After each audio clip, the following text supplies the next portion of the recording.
আনাজ কলা পাইছি। বাবা বলো তো বাংলাদেশের সবচেয়ে ভিটামিন সবজি কি? আমি জানি পেঁপে আর আনাজ কলা।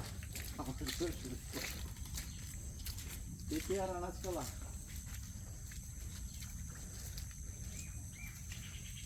গলাটা ধরো ভালো করে আলো আইব বুঝছো? এতক্ষণ তো সব অন্ধকার মেয়েদা ছিলাম না।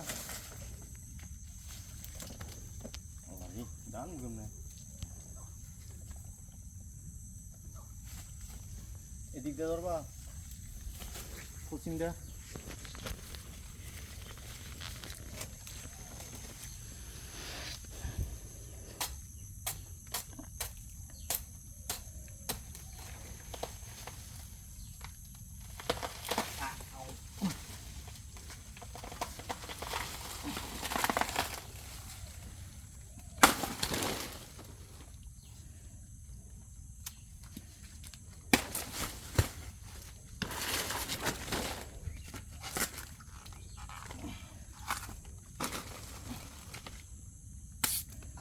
আরে